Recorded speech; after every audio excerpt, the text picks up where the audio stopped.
உறக்கத்திலே வருவதல்ல கனவு, உன்னை என்னை உறங்க விடாமல் செய்வதுதான் கனவு. வெல்கம் டு துளிர் ஐஏஎஸ் அகாடமி. இந்த வீடியோவில் என்ன பார்க்க போறோம்னா, அசலாம்பிகை அம்மையார். ஸோ யூனிட் 6ல் அவங்களுக்கு இவங்க ஒரு முக்கியமான பர்சன். தமிழ்நாட்டில் வந்து விடுதலை போராட்டம் நடந்தது, அதில் பெண்களின் பங்கு அளப்பரியது. ஓகேங்களா? ஸோ அதில் அசலாம்பிகையும் ஒரு முக்கிய காரணமாக இருந்திருக்காங்க. என்னெல்லாம் பண்ணியிருக்காங்கன்னு பார்ப்போம் வாங்க. அசலாம்பிகை அம்மையார். ஸோ ஆல்சோ இங்கிலீஷில் அசலாம்பிகை அம்மையார். ஸோ இவங்களுடைய காலம் பீரியட் வந்து பார்த்தீங்கன்னா 16th ஜூலை 1875 வந்து 1955 வரைக்கும் தான் இவங்களுடைய பீரியட். ஸோ இவங்க பிறந்த ஊர் எங்கன்னா இரட்டனை கிராமம், திண்டிவனம் பக்கத்தில் இருக்கக்கூடிய இரட்டனை வில்லேஜ். ஸோ இவங்க இவங்களுடைய ஆசிரியர் யாருன்னா ஆதீனம் சுவாமிகள் சுப்பிரமணியம் தம்பிரான். ஆதீனம் சுவாமிகள் சுப்பிரமணியம் தம்பிரான் இவங்க தான் இவங்களுடைய டீச்சர். இவங்க ஒரு தமிழ் அறிஞர், சொற்பொழிவாளர், எழுத்தாளர், விடுதலை எழுச்சி, பெண் கல்வி, பெண்கள் முன்னேற்றத்திற்கான பாடல்களை எழுதியவர் மற்றும் சுதந்திர போராட்ட தியாகி. ஸோ இவங்களுடைய சிறப்பு பெயர் என்ன, ஸ்பெஷல் டைட்டில் இவங்களுக்கு என்ன? இக்கால ஔவையார், 19ஆம் நூற்றாண்டின் இக்கால ஔவையார் அப்படின்ட்டு திருவிக்கா சொல்லியிருக்காரு. யாரு? திருவிக்கா மென்ஷன் பண்ணிருக்காரு. Avvaiyar of this era in 19th century. Again இன்னொரு பேர் என்ன? திருப்பாதிரி புலியூர் அசலாம்பிகை அம்மையார்னு இவங்கள சொல்லுவாங்க. ஓகே, இவங்க என்னென்ன புக்ஸ் எல்லாம் எழுதியிருக்கிறாங்க? ஸோ இயற்றிய நூல்கள் ஆத்திச்சூடி வெண்பா, ராமலிங்க சுவாமிகள் பதிகம், தென் குழந்தை சுவாமிகள் பதிகம், திருவாமாத்தூர் திருபு அந்தாதி, திருவிடையூர் தலபுராண வரலாறு முதல் காண்டம், காந்தி புராணம், திலகர் புராணம், பாரதாய், இதெல்லாமே இவங்க எழுதிய நூல்கள்.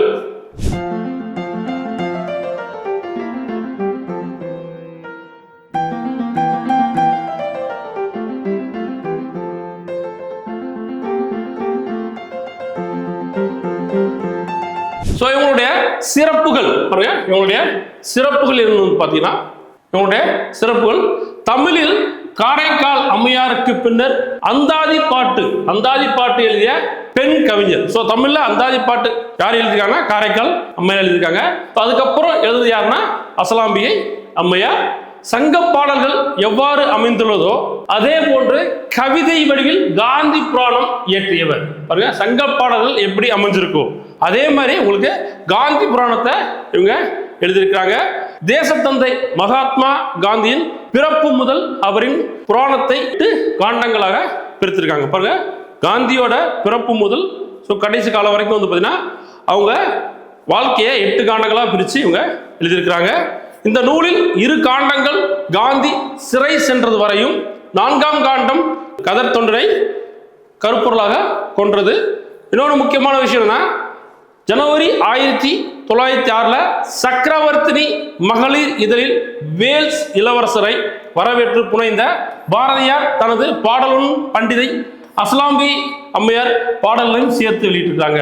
யாரு? சக்கரவர்த்தினின்ற ஒரு இதழில் என்ன பண்ணியிருக்காங்க? ஸோ வேல்ஸ் இளவரசரை வரவேற்று பாரதியார் ஒரு பாடல் படிக்காரு, அதில் அசலாம்பிகை பாடலையும் சேர்த்து வெளியிட்டிருக்கிறாரு. இதுதான் இவருடைய ஃபீச்சர்ஸ். அடுத்து சுதந்திர போராட்டத்தில் பங்கு. இவங்க சுதந்திர போராட்டத்தில் என்னென்ன பார்ட்டிசிபேட் பண்ணாங்க? செப்டம்பர் 17, 1921 செப்டம்பர் 17, 1921 காந்தியர்கள் கடலூர் வந்திருக்காங்க. ஸோ அப்போ அவங்கள அசலாம்பிகை சந்திச்சிருக்காங்க. 1921, 1924, 1929 ஆண்டுகளில் திருவண்ணாமலை முதலிய ஊர்களில் நடைபெற்ற அரசியல் சமய மாநாடுகளில் கலந்து கொண்டு உரையாடியிருக்காங்க. சரிங்களா? பாருங்க, she participated and delivered speeches in political and religious conference held in places like Tirunnamalai in 1921, 1924 and 1929. Then பெண் விடுதலை பற்றிய சிந்தனைகளுடன் இந்திய விடுதலை குறித்த கருத்துக்களையும் அவர் மேடைகளில் பேசியுள்ளார். சட்ட மறுப்பு இயக்கம், தீண்டாமை ஒழிப்பு போன்ற சமூக இயக்கங்கள் மற்றும் கல்கடைகளுக்கு எதிராக போராடியுள்ளார். சுதேசி முத்திரன் நாளிதழில் சில தொடர்களையும் எழுதியுள்ளார். ஆனந்த போதினி இதழின் மாதர் பகுதியில் கட்டுரையில் எழுதியுள்ளார். ஸோ பாருங்க, சுதேசமித்திரன் என்ற ஒரு நாளிதழில் வந்து பார்த்தீங்கன்னா உங்களுக்கு சில தொடர் கதைகள் எழுதியிருக்கிறாங்க. அதுவும் இல்லாமல் உங்களுக்கு ஆனந்த போதினி இதழின் மாதர் பகுதியில் கட்டுரைகளை இவங்க எழுதியிருக்காங்க. ஸோ இதெல்லாமே வந்து பார்த்தீங்கன்னா உங்களுக்கு சுதந்திர போராட்டத்தில் இவங்க பார்ட்டிசிபேட் பண்ணுது. ஸோ இதுதான் உங்களுக்கு அஸ்லாம்பியை பற்றி உண்டான கண்டென்ட். சரிங்களா?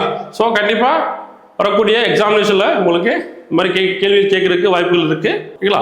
ஸோ இதே மாதிரி உங்களுக்கு அனைத்து பெண் தலைவர்களை பற்றி நம்மளுடைய யூனிட் 6 புத்தகத்தில் வந்து பார்த்தீங்கன்னா எல்லாமே உங்களுக்கு இன்க்ளூட் ஆயிருக்கு. இந்த புக்கை வாங்கி படிங்க, கண்டிப்பாக உங்களுக்கு பெரிய அளவில் ஹெல்ப் பண்ணும். சரிங்களா? ஸோ எல்லாரும் நல்லபடியாக படிங்க, சக்ஸஸ் பண்ணுங்கள். நன்றி, வணக்கம்.